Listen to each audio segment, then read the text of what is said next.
मौसम से जुड़ी सटीक जानकारी और खबरों के लिए हमारे YouTube चैनल को सब्सक्राइब करें और बेल आइकन दबाकर हर खबर पर रखें नजर। आज ही डाउनलोड करें स्काईमेट मोबाइल ऐप, पूछे मौसम का हाल अपनी पसंदीदा भाषा में और रहे बाकियों से एक कदम आगे। नमस्ते दोस्तों, मेरा नाम महेश फुलावत है। आज 10 मार्च है। 10 मार्च के वेदर वीडियो में आप सभी का स्वागत है। और 10 मार्च को जो ये मैं थोड़ा सा आगे का पिक्चर बनाया, 12 तारीख का है, तो ये जो वेस्टर्न डिस्टर्बेंस है वो 10 मार्च को यहाँ पर आज पहुंचेगा रात को, और एक इस तरह से यहाँ पर रहेगा, और ये वाला समझ लिए यहाँ पर है। ये 2 दिन आगे इस तरह से आ जाएगा। तो आज रात से और कल सुबह तक जो बारिश की गतिविधियां है, स्नोफॉल है, वो गिलगिट बाल्टिस्तान, मुजफ्फराबाद, लद्दाख और जम्मू कश्मीर यहाँ पर दिखाई देगा, और हिमाचल के पश्चिमी भागों में हल्का स्नोफॉल या बारिश हो जाएगी। 11 तारीख होते होते ये जो एक्टिविटी है वो हिमाचल प्रदेश के कई इलाकों तक पहुंच जाएगी, और 12 तारीख को ये वेस्टर्न डिस्टर्बेंस आगे आएगा, थोड़ा सा नीचे रहेगा, और 12 और 13 तारीख को पहाड़ों पर स्नोफॉल काफी अच्छा होने वाला है। 14 तारीख होते होते कम हो जाएगा, 15 तारीख होते होते मौसम साफ हो जाएगा। ये है आज से लेकर के 10 से 15 के बीच का पहाड़ों का मौसम।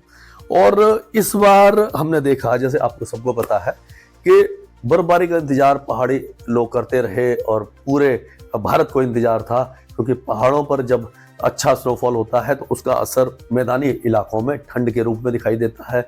उत्तर भारत में बारिश होती है, नमी बढ़ती है, नदियों में पानी आता है, ग्लेशियर फिर से पुनर्जीवित होते हैं। ये सारा जो देखने को नहीं मिला जनवरी के आखिर तक, मतलब जनवरी के एंड में जाकर के स्नोफॉल शुरू हुआ था, तो बहुत ज्यादा चिंता का विषय बन गया था। क्लाइमेट चेंज का असर पूरी तरह से दिखाई देने लगा था, और अभी भी दिखाई दे रहा है। तो ये जो जलवायु परिवर्तन है, पर्यावरण में बदलाव है, इसका असर अब काफी ज्यादा विजिबल हो रहा है। तो फरवरी में बहुत अच्छा वेस्टर्न डिस्टर्बेंस आया, यानी कि जनवरी के आखिर से लेकर के फरवरी के 5 फरवरी तक जो पहाड़ों पर स्नोफॉल हुआ, उसके बाद फिर से 17 से लेकर के 20 फरवरी तक बहुत हैवी स्नोफॉल हुआ। फिर मार्च के शुरुआती दौर में स्नोफॉल शुरू हुआ, जो 4-5 मार्च तक चला। अब फिर से ये 10 से लेकर के 14 मार्च के बीच में स्नोफॉल होने वाला है, यानी कि जो वेदर है वो शिफ्ट हुआ है आगे, कम से कम 1.5-2 महीने। दिसंबर से ही स्नोफॉल अच्छा शुरू हो जाता था, लेकिन इस बार नहीं। तो देर आए दुरुस्त आए वाली बात है। अभी स्नोफॉल होगा, आपने अगर मिस कर दिया तो 12-13 तारीख को जा सकते हैं, पहाड़ों पर स्नोफॉल का आनंद ले सकते हैं, लेकिन बहुत हैवी स्नोफॉल जैसा पहला हुआ था वैसा नहीं होगा। और अब मानसून की भी सुगबुगाहट शुरू हो गई है, और लोग पूछने लगे हैं।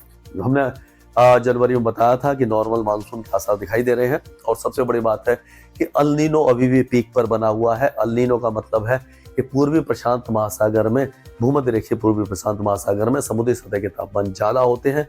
तो और जो पश्चिमी प्रशांत महासागर है और हमारा जो एरिया है, यहाँ पर तापमान कम होते हैं, बादल कम बनते हैं और बारिश कम होती है। लेकिन जैसे जैसे हम आगे बढ़ेंगे तो अप्रैल आते आते जो अल नीनो कमजोर हो जाएगा और न्यूट्रल कंडीशन आ जाएगी। न्यूट्रल कंडीशन भी ठीक होती है, और जब मानसून शुरू होगा तो न्यूट्रल कंडीशन में शुरू होगा, बारिश ठीक ठाक होने की उम्मीद है। सेकेंड हाफ में, यानी कि अगस्त और सितंबर में जाकर के ला नीना कंडीशन आ जाएगी। ला नीना का मतलब है कि पश्चिमी प्रशांत महासागर में समुद्री सतह के तापमान बढ़ने लग जाएंगे और हमारा मानसून अच्छा होने लग जाएगा। तो पॉजिटिव साइन है, जो अल नीनो था वो धीरे धीरे कमजोर हो जाएगा, न्यूट्रल कंडीशन आएगी, ला नीना आ जाएगा, और हमारा मानसून नॉर्मल के कैटेगरी में आएगा। अप्रैल के महीने में हम पूरी तरह से अच्छा फोरकास्ट पूरे इंडिया का रीजन वाइज करेंगे, और उम्मीद यह है कि इस बार का मानसून अच्छा रहेगा, और किसान भाइयों के लिए ये अच्छी खबर मेरे ख्याल से होनी चाहिए। तो बाकी इलाकों की बात करते हैं। अगर हम पंजाब की बात करें तो पंजाब में पठानकोट, गुरदासपुर, होशियारपुर, अमृतसर, कपूरथला, शहीद भगत सिंह नगर, जलंधर, रूपनगर, चंडीगढ़, इन इलाकों में 13 तारीख को बारिश की संभावना नजर आ रही है, और ये जो बारिश है ये यहाँ से इस इलाके में रहेगी। बाकी इलाकों में वेरी लाइट रेन हो सकती है। यहाँ पर स्कैटर्ड रहेगी इन इलाकों में, और बाकी इलाकों में हल्की बारिश होगी। 13 तारीख को, 14 तारीख होते होते मौसम साफ हो जाएगा। हो सकता है कि 1-2 स्थानों पर ओले भी गिर जाए। हरियाणा के भी उत्तरी भागों में चंडीगढ़, पंचकुला, यमुनानगर, अम्बाला, कुरुक्षेत्र, करनाल, इन इलाकों में हो सकता है कि लाइट टू मॉडरेट रेन हो जाए। बाकी इलाके अगर बारिश देखेंगे तो बहुत हल्की देखेंगे या बादल छाएंगे, मेघ गर्जना भी 1-2 स्थानों पर हो सकती है। तो ये 13 तारीख का उम्मीद है। 12 तारीख की रात से भी हो सकता है, 13 तारीख को भी हो सकती है, 14 तारीख को मौसम साफ होने लग जाएगा। तो इस तरह का वेदर रहने वाला है। अभी फिलहाल मिनिमम टेम्परेचर यहाँ पर बढ़ने वाले हैं। दिल्ली एनसीआर की बात करें तो दिल्ली में चांसेस काफी कम है बारिश के। 13 तारीख को छुट्टी बौछारें पड़ सकती है, बादल छाने की संभावना ज्यादा नजर आ रही है। उत्तर प्रदेश की बात करें तो उत्तर प्रदेश में भी जो ये इलाके हैं यहाँ पर, यानी कि सहारनपुर, शामली, मुजफ्फरनगर, बिजनौर, बागपत, मेरठ, गाजियाबाद, हापुड़, बुलंदशहर, मुरादाबाद, रामपुर, भदोही, ये जो इलाके हैं यहाँ पर बारिश की संभावना है। बाकी जो उसके आगे के इलाकों में चांसेस एक तरह से 50% हो जाएंगे। यहाँ तक शाहजहांपुर, हाथरस, मथुरा, फिरोजाबाद, मैनपुरी, कासगंज, यहाँ तक बदायूं, बरेली, पीलीभीत, यहाँ पर 50% चांस है। और उसके आगे का जो मौसम है वो सूखा रहेगा।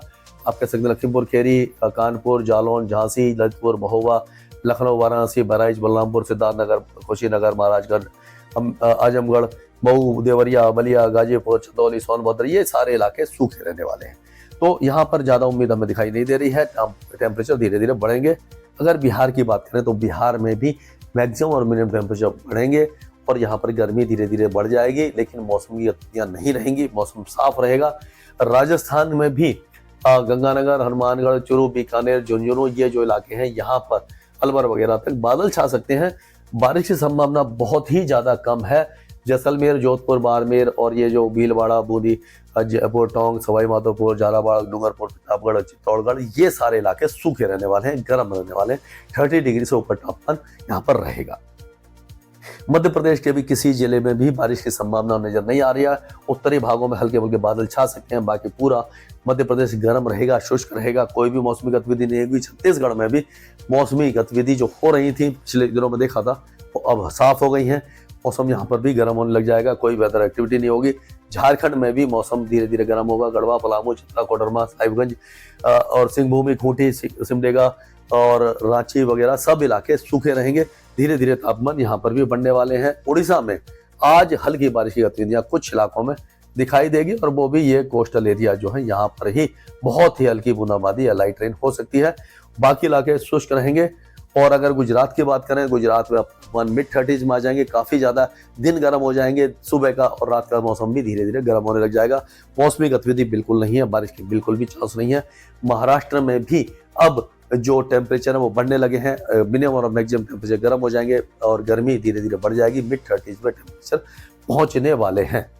गंगे पश्चिम बंगाल में आज बादल वगैरह छा सकते हैं, 1-2 स्थानों पर बूंदाबांदी भी हो सकती है, लेकिन कल से मौसम साफ हो जाएगा।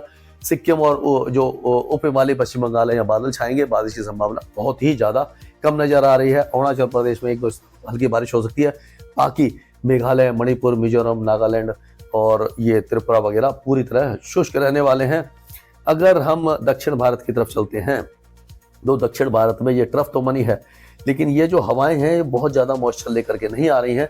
तो तेलंगाना, आंध्र प्रदेश और कर्नाटक के साथ साथ तमिलनाडु सूखे रहने वाले हैं। गर्मी काफी ज्यादा बढ़ जाएगी, टेम्परेचर काफी ज्यादा बढ़ रहे हैं। दक्षिणी केरल में बहुत हल्की बूंदाबांदी या बौछारें आज और कल हो सकती हैं। लक्षद्वीप और अंडमान और निकोबार द्वीप समूह का मौसम भी पूरी तरह से शुष्क रहेगा। कोई भी मौसमी गतिविधि यहाँ पर दिखाई नहीं दे रही है। केवल पहाड़ों पर एक तरह से कह सकते हैं कि वेस्टर्न डिस्टर्बेंस बहुत अच्छा स्नोफॉल दे सकता है। उत्तर भारत को कुछ बौछारें मिल सकती हैं। बाकी देश जो है सूखे जैसे मौसम में ही रहेगा और टेम्परेचर गर्म हो जाएंगे। इस बार ये जो बेमौसम बारिश के कारण गर्मी थोड़ी सी डिले हुई है उत्तर भारत में और पूर्वी भारत में, लेकिन अब धीरे धीरे टेम्परेचर बढ़ने वाले हैं। स्काईमेट वेदर में अभी के लिए इतना है। मौसम से जुड़ी सटीक जानकारी और खबरों के लिए हमारे YouTube चैनल को सब्सक्राइब करें और बेल आइकन दबाकर हर खबर पर रखें नजर। आज ही डाउनलोड करें स्काईमेट मोबाइल ऐप, पूछे मौसम का हाल अपनी पसंदीदा भाषा में और रहे बाकियों से एक कदम आगे।